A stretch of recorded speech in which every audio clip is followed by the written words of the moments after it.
En nuestra tercera y última entrevista de esta noche, Federico Pastrana es economista de la Universidad de Buenos Aires, director de la consultora CP y además es un experto en cuestiones laborales, regulación laboral, el mercado laboral, el mundo laboral en Argentina. Así que vamos a saludarlo. Federico, ¿qué tal? ¿Cómo estás? Buenas noches. Mariano Wendner te saluda aquí junto a Joaquín Mujica. ¿Cómo estás? Hola Mariano, Joaquín, ¿cómo andas? Buenas noches. Buenas noches.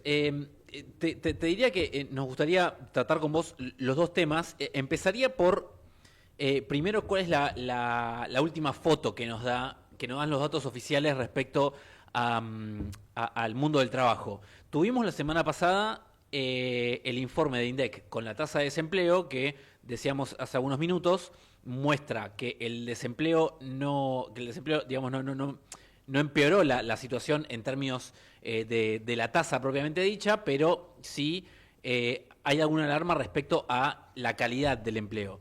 Y también entiendo que la semana pasada o algunos días antes había salido los datos de la Secretaría de Trabajo que mide el CIPA, que es un poco los aportes que hacen los trabajadores al sistema previsional.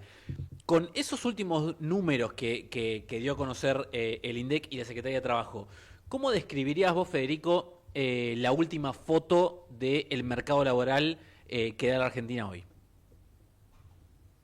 Bueno, mira, la verdad que los últimos datos que salieron solo consolidan nuestra mirada. O sea, no hay grandes novedades en términos de las tendencias que ya veíamos bien. Te cuento por qué. Por un lado, la economía está pasando por un proceso que se inició en 2025, que es claramente de estancamiento económico. ¿Sí? Salieron los datos del EMAE hoy que confirman eso. ¿Sí? Nosotros venimos viendo desde hace rato que hay que esos drivers que llevaban a que la economía argentina se recupere en la segunda parte de 2024, donde justamente la tasa de desempleo bajaba, dejó de suceder. ¿Sí? Efectivamente eso dejó de suceder y que en 2025 se ve una dinámica más propia del estancamiento, y cuando las economías tienden a estancar, sobre todo las economías de países parecidos a los nuestros, Brasil, México, ¿sí? Que tienen cierta similitud, ¿sí? Lo que les pasa a estas economías es que dejan de producir empleo registrado, ¿sí? Y lo que les pasa es que el desempleo tiende a estancarse o hasta subir un poco, que es lo que está pasando ahora, y al mismo tiempo empiezan a producir empleos de poca calidad, ¿sí? Empleos más inestables. Típicamente es el empleo en negro o el empleo de cuenta propia, y básicamente eso es lo que le está pasando a la economía argentina. Tiene un empeoramiento nosotros le llamamos una crisis de ingresos, ¿sí? Vinculado a los problemas de ingresos que ya venían teniendo la economía, fruto de la estabilización, a lo cual se suma un cambio de composición en el empleo, en donde una parte de esa no generación de empleo registrado va a empleos precarios, una parte va al subempleo y una parte va al desempleo. Si vos alejaras un poco el zoom y miráramos ya no el último indicador o la última secuencia, sino un poco más atrás, 10 años, 12, 15 años hacia atrás, ahí pareciera que ya se veía viendo, como describías vos, una tendencia en la cual el empleo asalariado formal del sector privado está estancado, creo que entre los más o menos 6 millones de trabajadores, pero lo que avanza con mucha fuerza, de una manera muy diferente, es el empleo más bien autónomo, ya sean los monotributistas o los autónomos, el empleo independiente, quiero decir. Con lo cual pareciera que es más bien una tendencia y no un resultado de este último proceso económico, ¿no? Sí, es efectivamente eso, pero para México en los 90, ¿sabes qué se decía? El problema de México en los 90, decían los mexicanos, es que la economía se abre, tiene tipo de cambio apreciado, tiene los problemas parecidos a los que tuvo Argentina. Lo que pasa es que en Argentina estalló el desempleo y en México trabajaban en la informalidad. ¿Sí? Había un mercado informal mucho más grande que el argentino. Y bueno, Argentina se empezó a latinoamericanizar, ¿sí? Se parece más a los países latinoamericanos en donde hay una economía informal mucho más establecida, ¿sí? En donde, como vos bien decís, mira, cuando vos ves la película más larga, Argentina no puede superar estos niveles de producto desde hace 20 años. Básicamente desde 2011, hoy tenemos el nivel de producto parecido al de 2011. Claro. ¿Sí? Pero fíjate qué interesante que aparecen otras cosas, o sea, no es todo tan lineal, ¿no? Yo ahí sobre todo en las redes sociales, trato de pinchar sobre eso, porque si no parece que todos los procesos son iguales y no lo son. ¿Sí? Lo primero, más importante ahora, es que hoy el cuentapropismo no es el empleo informal tradicional, ¿sí? Sino que efectivamente en las encuestas, cuando a alguien le preguntan si está desempleado, probablemente responda que no, y lo que está haciendo es trabajando en una plataforma por ahí 2 horas por día. ¿Sí? Alguien que vende en Mercado Libre, alguien que maneja el Uber o hace repartos por Rappi, es una persona que hoy tiene un empleo refugio y que en general le paga menos que lo que paga un empleo formal. ¿Sí? En general. Claro, si la persona trabaja 8 horas, probablemente se acerque a ese nivel de salarios del empleo formal. ¿Sí? Hoy. Con problemas, ¿no? Con inestabilidad, sin aguinaldo, o sea, cuando se la cuenta completa, ¿no? No cuenta la nafta, ¿no? O sea, cuando se la cuenta completa, decís, no, se cobra menos, ¿no? Pero sí aparece una cuestión de que hoy está mucho más a mano el empleo informal y, en principio, pareciera dar más oportunidades, ¿sí? Porque vos, claro, accedes a niveles de ingreso muy rápido, cosa que antes no pasaba. Ahora, al mismo tiempo, ese empleo refugio, tiene, poco tiempo, ¿sí? Es una novedad. Y la verdad que Argentina está en un proceso de deterioro que es largo, pero que tuvo distintas etapas. Y en esta etapa en particular está pasando algo que no pasó antes, que es que vos, cuando analizás lo que le pasa al nivel de producto, o sea, al nivel de actividad, y lo que le pasa al empleo registrado, difieren. Es decir, nosotros recuperamos el mismo nivel de producto que teníamos a fines de 2023, pero el nivel de empleo registrado apenas recuperó el 20% de lo que perdió. Y cuando vos ves los últimos datos, no hay estancamiento, hay caída. ¿Sí? El empleo registrado se está contrayendo en este momento. Entonces, vos ahí qué ves, decís, pará, acá lo que hay es un crecimiento muy desbalanceado que te está pegando sobre el patrón de crecimiento del empleo y del mercado de trabajo. Y eso, claro, no lo ves en el desempleo, pero sí lo ves en la calidad. Es decir, si vos tenés un esquema económico muy desbalanceado en donde se genera poco empleo registrado, lo que está pasando es que ese empleo más precario, no te ayuda a compensar y que efectivamente esos refugios son imperfectos, ¿sí? Son de menores ingresos, son más inestables y muy proclives a la crisis, o sea, son muy procíclicos. Si esto se pone fulero, y la realidad social puede enterar muy rápido. Y eso es un punto que no es menor, ¿sí? Está muy relacionado con esto de que no hay política social, de que el mercado interno está deprimido, que los niveles de consumo están deprimidos. Ahí hay pocas barreras de contención, ¿no? Y ahí me parece que hay un punto también a prestar mucha atención en lo que viene. Federico, ¿cómo te va? Buenas noches, Joaquín Mujica te habla. Hola, Joaquín.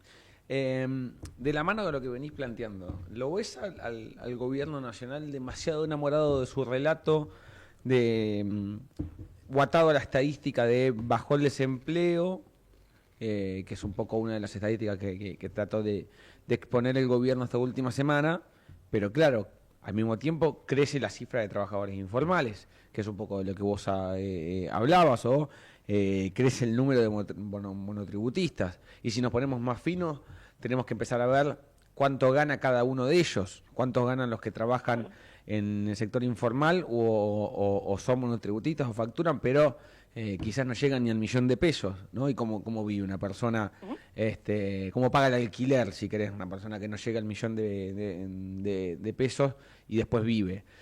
¿Lo ves al gobierno demasiado enamorado de ese relato y quizás le falta una parte? ¿Lo ves consciente de lo que pasa, pero por ahí escondiéndolo como cualquier gobierno, no porque sea libertario tratando de sobrellevar la situación y dejándola un poquito al costado? ¿Cómo lo ves? Bueno, Joaquín, yo tenía una lectura, ¿sí?, hasta la reforma laboral. Cuando ponen el proyecto de reforma laboral, ahí ya la lectura cambia, ¿sí? El gobierno en su política sociolaboral está siendo muy pragmático, ¿sí? Muy pragmático. Independientemente de las diferencias que uno pueda tener en términos del manejo, sobre todo, de la política social y laboral, en términos de las barreras de contención, ¿no? El gobierno bajó históricamente la política social y preservó la asignación universal por hijo, barriendo con todo el resto, ¿no? Y lo vemos en la discusión del presupuesto, ¿no? Lo vemos como muy claro en eso. Ahora, en la discusión del programa macroeconómico y antiinflacionario, el gobierno administró paritarias y llevó las paritarias con un objetivo de desinflación. Entonces vos decís, bueno, mirá, ellos quieren desinflar, la prioridad es desinflar en Argentina es expansivo. Acá hay un punto fundamental. Desinflar en Argentina es expansivo, mientras desinflás. Es decir, no me quiero poner muy técnico, ¿sí? Sobre todo a esta hora, pero el gobierno utilizó la desinflación como una de las principales herramientas de la recuperación de ingresos y de la actividad económica en 2024. Esa herramienta, podríamos decir que se enamoró de esa herramienta, quiso seguir desinflando, quiere seguir desinflando a toda costa, y efectivamente tiene a la cuestión fiscal, pero también a la desinflación y la estabilización, a todo lo que da, como el mecanismo más importante que tiene que llevar adelante, y nada se tiene que topar con eso. O sea, nadie lo tiene que desafiar. Y la creación de empleo tiene que estar en el marco de la estabilización, no de otra cosa, ¿sí? Cuando pone el proyecto de reforma laboral sobre la mesa, lo que está diciendo es: voy a ir a fondo. Voy a ir a fondo con mis ideales, y yo quiero liberalizar al máximo para que esto se termine de ajustar y que la economía crezca de la forma que yo creo que tiene que crecer. Si es como no tributista, si es con empleado registrado o no registrado, la verdad que tiene que ser un resultado del aumento de productividad y las inversiones, ¿sí? Como dice esa teoría. Después, el resultado salarial será un resultado de la productividad de este país. Si tiene que bajar el salario, bajar el salario, ¿sí? Vos tenés que liberalizar. Entonces yo digo, antes de la reforma laboral uno puede tener una discusión. Después de la reforma laboral, y medio que está bastante claro cómo la ve el gobierno, ¿sí? Cuáles son los costos que está dispuesto a pagar para hacer las transformaciones en el mercado de trabajo que entiende el gobierno que hay que hacer, ¿sí? Y hay una mirada bastante clara, ¿sí? Que es muy ideológica, que tiene muchos problemas para llevar adelante en Argentina, pero que está ahí, ¿sí? Federico, allá que estamos hablando de la reforma laboral, hay cierto diagnóstico extendido. Te pregunto primero que nada si vos lo compartís, que es esta cuestión de tal como está planteado la regulación laboral, no ayuda a la creación de empleo. Es un diagnóstico común, no sé si es el que vos compartís, pero por lo menos es uno bastante extendido, que es necesario modernizar o cambiar de alguna forma la regulación laboral. Y después, pegado a eso, para los problemas que vos identificás en el mundo laboral o en el universo de las relaciones laborales en Argentina, un proyecto como el del gobierno, ¿los soluciona de alguna forma? ¿Los mantiene igual? ¿Los empeora? ¿Qué dirías vos que es la evaluación más abarcativa que puedas hacer? A ver, yo lo que digo es lo siguiente. Las reformas laborales no crean empleo, ¿sí? Y no es esta reforma laboral. Ninguna reforma laboral crea empleo. Eso es lo que tiene que quedar. O sea, eso es lo que nosotros entendemos, ¿sí? Y estudiamos reformas laborales, tenemos propuestas, tenemos un montón de cosas estudiadas, elaboradas. Y la verdad que cuando uno ve las reformas laborales en el mundo, no pasa, ¿sí? Cuando uno analiza lo que pasó en Argentina en las reformas laborales, uno ve que la evolución del empleo no tiene que ver con el marco normativo. Es decir, el resultado del mercado de trabajo no es responsabilidad de los abogados, para decirlo rápido, ¿sí? Es responsabilidad política económica, ¿sí? Y ahí es donde hay aparte el diagnóstico del gobierno que para mí es cerrado de base, ¿sí? Y bueno, y hay varios que piensan que efectivamente hay que regular o desregular para que el empleo le pase esto o lo otro. Yo creo que no. Yo creo que la responsabilidad política económica es que se cree empleo. Básicamente, si la economía no crece 3, 5 puntos, no se sale de esto, ¿sí? Para decirlo así, claro. Uh-huh. Entonces, hasta que la economía no salga de esto, no va a pasar con cualquier esquema laboral. Bien. Ahora, ¿una reforma laboral puede mejorar la calidad del empleo? Sí, puede mejorar la calidad del empleo. ¿Se puede hacer política laboral para mejorar la calidad del empleo? Sí. Básicamente los países, ¿qué hacen? Atacan la informalidad. ¿Cómo atacan la informalidad? Bueno, de distintas formas. De formas pragmáticas. ¿Qué hacen? Bueno, mirá, si alguien está... si generalizadamente en este país se contrata en negro, tenés un quilombo, que tenés que controlar, pero al mismo tiempo vos sabés que no puedes controlar mucho y por todos lados, porque si tu economía no tiene nivel de productividad lo suficiente, lo que estás matando es matando pymes. ¿Sí? Lo que estás haciendo es matar pymes. Entonces, vos no podés tener una política laboral que mate pymes, no tiene sentido, ¿sí? Entonces, lo que tenés que hacer es una política de formalización, ¿sí? Una política de productividad, una política de inspección, y al mismo tiempo darle beneficios particulares a donde se concentra la informalidad. Por eso la reducción de contribuciones patronales horizontal está desaconsejada. No hay que hacer eso. Uh-huh. ¿Por qué? Porque la reducción de contribuciones patronales horizontales son muy caras y tienen poco efecto, muy poco efecto. ¿Cuándo tiene efecto? Cuando se expande la economía. ¿Y en dónde? En donde hay mucha informalidad. Básicamente en las empresas más chicas. ahí hay un punto, ¿sí? Que es toda una discusión, es larga, Argentina tiene muchos antecedentes y ahí es central.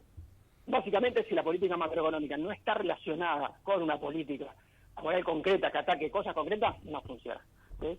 Ahora, las reformas hacen mucho más que eso, ¿no? Básicamente lo que hacen es meterse en la regulación de cómo se contrata, cuáles son los derechos de ambas partes, cuánta certidumbre se puede dar en respecto a un marco normativo, y ahí entran un montón de discusiones, y cuál es el grado de flexibilidad que le querés dar al mercado de trabajo y por qué, ¿no? Y eso es una discusión de otro día, ¿no? No lo vamos a hacer ahora. Pero básicamente ahí también hay una apuesta muy grande del gobierno por la mayor rotación laboral y la flexibilidad, que es algo que pareciera que es más para otro país que para este, básicamente por el esquema productivo y la historia que tiene Argentina al respecto. Pero ahí hay un punto también de concepción del gobierno que la verdad que también es problemático. Te hago una última, Federico, respecto a la reforma laboral. Hay una cuestión que por lo menos asoma como novedosa. Vos me dirás si hay antecedentes o vos tenés algún antecedente que puedas citar para ver si esto funciona, y es lo que se llama en la ley el Fondo de Asistencia Laboral. Es, como decías vos, una baja de contribuciones patronales, es decir, plata que deja de percibir el sistema previsional, el ANSES, para que las empresas, de manera obligatoria, no opcional, constituyan un fondo que básicamente va a ser invertido en el mercado de capitales y de esa forma afrontar eventuales gastos de indemnizaciones, despidos, juicios laborales, lo que fuese. Algo como ese modelo, que fue nombrado por más de un experto como algo, por lo menos, novedoso. ¿Qué evaluación te merece? ¿Cómo está planteado? Mariano, no es novedoso, es un experimento. Directamente, no es más que novedoso. Es un experimento, no existe, sí, claro. O sea, es interesante. Deja de ser novedoso para hacer un experimento, ¿no? Pero el experimento, yo dando una charla hoy a la mañana, decía, a mí me hace acordar cuando yo leía sobre el plan de convertibilidad en los 90, en donde la literatura macroeconómica decía que hay un experimento sobre Argentina a ver si funciona. Y esto es medio parecido. Esto es un experimento. La verdad que de aprobarse sería una cosa inédita. Básicamente, ¿qué es lo inédito en esto? Que el fondo de eso esté en cabeza del empleador y no del empleado, y que sea financiado totalmente por el Estado. Eso no existe en ningún lugar del mundo. ¿Pero por qué no existe? Porque ningún país quiere que haya más despidos, básicamente. Es decir, si hay más despidos, que haya más contrataciones, ¿sí? Pero ningún país desde el Estado financia despidos. Eso es rarísimo. Es un experimento que el Estado financie un fondo de despidos para bajar el costo laboral. Vos tenés muchísimas formas de bajar el costo laboral. De hecho, si me preguntás a mí, yo te digo, prefiero que le bajen las contribuciones patronales y que no tengan que financiar despidos, que la empresa lo use para lo que quiera. De hecho, me parecería más sano en términos de política laboral que financiar solamente despidos. Sí, bueno, mira, te doy 3 puntos, bueno, sé lo que quiera con eso. Si querés usarlo para despidos o para contratación, sé lo que quiera, usalo. Para invertir en productividad, qué sé yo. Usarlo en lo que para invertir en capacitaciones para tu personal. Esto no se vio. No se vio. Te repregunto, es un problema que financia la rotación. Sí. Que vos financiás la rotación laboral e incentivás que haya más rotación. Es una cosa que la verdad que no hay. O si vos lo pensás, el fondo debe ser en cabeza del empleado, claro, reemplaza la indemnización. Pero esta no reemplaza la indemnización. Esta la paga. Entonces, y la paga desde el Estado. Es complejo, muy complejo. Tiene mecanismos que son esos, muy novedosos. Cuando uno lo piensa, decir, bueno, espera, para hacerse de la rebaja de contribuciones vos tenés que echar, con lo cual no solo es un incentivo echar, hacelo porque si no cobras la plata. Te repregunto brevemente eso. Está bueno para ver si lo podemos terminar de redondear esa lógica por la cual vos crees que esto es un incentivo a el despido y no una forma de financiamiento. ¿Por qué vos crees que es una forma de financiar un despido, una indemnización por despido? ¿Por qué lo dirías? Creo que es indiscutible. O sea, es que es la única forma de cobrar la plata. O sea, vos el Estado te dice, ¿cómo funciona? ¿Cómo va a funcionar? Vos vas a pagar la contribución patronal. Los 3 puntos de contribuciones lo vas a pagar como lo pagás ahora, pero en vez de que se vaya a direccionar en un icono que se va al SIPA, ¿sí? Al sistema provisional, se va a ir a un fondo SS, que va a estar en el banco Pirulo, ¿sí? Y va a ser tuyo, en cabeza del empleador. Ahora, ¿vos lo podés usar? No, no lo podés usar. Lo podés usar solo para ciertas cosas, ¿sí? Que están vinculadas a indemnizar. No, perfecto. Ahora, si yo tengo una empresa de 20 personas y que no voy a echar a nadie este mes, no puedo usar la plata. O sea, le pagué al Estado, o sea, yo le pagué en la FIP o en Arcas, pagué y la plata se me quedó inmovilizada en un fondo. ¿Qué hago con esa plata? ¿La dejo? No, pero la quiero usar. ¿Cómo hago para usarla? Bueno, tengo que pagar indemnización. ¿Sí? ¿Se entiende? Es la única forma de pagarla, de usarla. ¿Para qué querés tener la plata en un fondo? No tiene sentido. Vos querés usar la plata. La usás y después, pues nada, o sea, si no, ¿cómo te haces la rebaja de contribuciones? Por eso es un incentivo al despido o en realidad a tener más rotación, ¿sí? Porque eso si no es muy despectivo. Es un incentivo a despedir y en todo caso a contratar, de despedir y contratar, que eso en el fondo está en la base de la teoría económica más de la flexibilización laboral. ¿Sí? Condiciones flexibles, que vos entras y salgas rápido, se debe bajar los costos de entrada y de salida para que el mercado fluya, ¿sí? Eso es lo que está detrás. Lo que nunca se vio es que lo pague el Estado, o sea, no hay experiencia sobre eso. Y eso es lo que, si se quiere, pervierte un poco esto, ¿no? Porque si estuviera pagado en parte por el Estado, en parte por la empresa, o íntegramente por la empresa, sería otra lógica. Acá ahí está complicado, o sea, que vos tengas que despedir para usar la plata para hacerte del beneficio, es lo que pervierte, me parece, un poco la política. Federico Pastrana, economista, director de Consultores CP, te agradecemos mucho tu tiempo y tu análisis con nosotros. Un abrazo grande, buenas noches y buen fin de año. Muchas gracias. Gracias por saber, un abrazo. Ahí estaba, entonces, Federico Pastrana, uno de los economistas que más conoce del mundo laboral en Argentina.